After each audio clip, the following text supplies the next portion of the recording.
here we are in the kitchen, and today's episode is going to be about making a crumb cake. Okay, my hair's up, my hands are washed, got the oven going up to 350. I'm going to show you that I do it roughly. I just judge 2 cups of flour. This is where I just do the judgy part. And then it's supposed to be 3/4 of a cup of sugar. I usually take the 1/4 cup and I kind of like 1, 2, 3. I don't do that whole leveling off thing. Then I take my baking powder and I just go, I do a little of that. This is the part that is for the cake batter. I take one of these measuring cups. I forgot to get an egg. So I crack the egg into the measuring cup. The cracked egg, oh, where's the milk? So much for being prepared. So I take the milk and I pour it into the measuring cup, and the idea is to get it to go up to about a cup. Then I take some vanilla and I just kind of pour a little in. Okay, then I take a fork. Oops, that's a spoon. This is real life, people. This ain't no cooking channel. So the next thing is to take 1 stick of butter and soften it. Now, the softened butter, you use like a pastry, one of those pastry cutters, but I just take the fork and I find it just works just as well. I stir this up a little, and so you're gonna get in here like crumblies of butter mixed in with the flour. My technical terms. Now we take this liquid mixture that I did prior, and I'm just gonna pour it in there. Okay, and then we're stirring it up. And it does have lumps, and that is okay. Lumpy batter is not a problem. All right, the next thing is we take our 9 by 13 inch pan and we spray it. If you don't have Pam, you're stuck in the house, as we all are stuck in. We're all stuck in the house.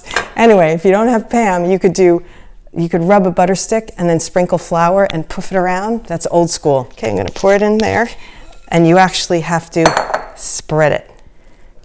The crumbs are the very important part.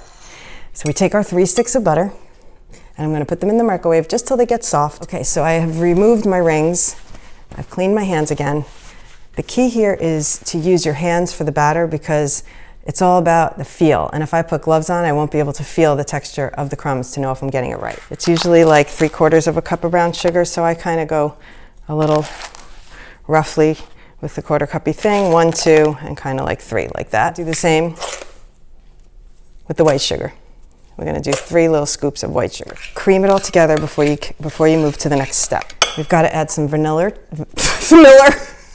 Oh my God. I think I went Jersey there for a second. Vanilla. And power to the Jerseys, because we all know who we are. And it's okay. I'm good with it. Here's some cinnamon. Again, you can measure this, but you don't really need to. You just kind of shake it in there. And now we've just got to add the flour and get our hands in it. Now here's where you got to be careful. When you start adding the flour, and the recipe calls for whatever it calls for, it's going to be 3 something and change cups. But when you start adding it, if you overdo the flour, the crumbs are going to be too dry and they're going to be awful and they're going to be hard. If you start soft, you can always add flour. But if you start with all the flour, you can't go backwards. So we do 2 scoops of flour. And then we do a little stir. We get all that mixed. Oh my goodness. I'm wearing it. It's okay. So it's sticking. It's sticking pretty good, but it's still too wet. So let me feel it. Yeah, it's still too wet. So I'm gonna take the 3rd cup and I'm gonna sprinkle, and I'm not gonna use all of it just yet. I'm gonna start to feel what it feels like. When you first do this, the butter's gonna stick like crazy to your hands. And ultimately, you want it to be where it sticks, but it comes off, if that makes any sense. So it's like, this is still too wet, I can tell, because a lot of it's sticking. So I'm gonna get a little more out here. I'm gonna scoop a little more.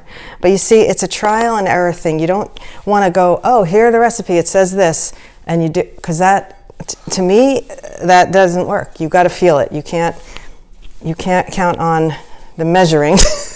Is that crazy? It's the opposite of reality, but it's true. Okay, so I'm feeling like it's still a little wet. and it needs to be dry, but not dry as a bone. It can't be crumbling. It still needs to hold together. So I'm going to add a little more.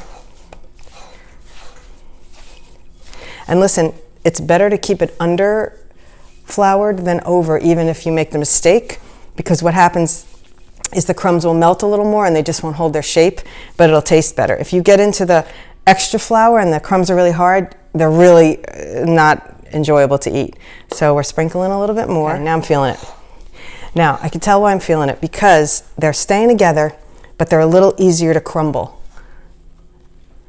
Okay, so there's chunks. See how there's chunks? But they're crumbleable chunks. I'm going to come closer and hopefully not make a mess, but here we go. So we can hold it in chunks like this, but it will break apart as well. Now what I'm going to do is I'm going to take the crumbs and I'm going to start like this, make a base. What I like to do is let the bigger crumbs fall first, because you can always add smaller ones on top. You want to kind of get a base of nice big ones that stick into the cake. Okay, I'm going to bring this over there so you can see. Okay, so I've got some nice big chunks that are going to stick in there really, really well, and then I'm going to put the other crumbs on top.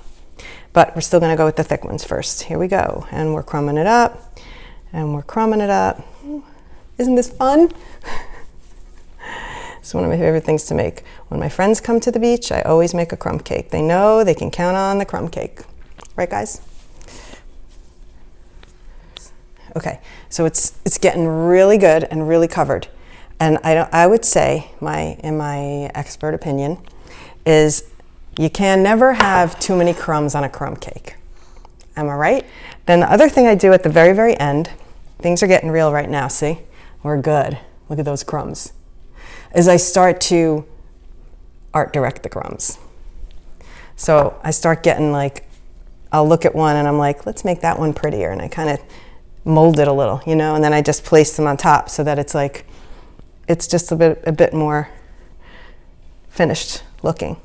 Like I'll find a little bald spot and then I just poke a crumb in there. Okay, so that's really fun because it's kind of like playing with Play-Doh, like a grown-up Play-Doh.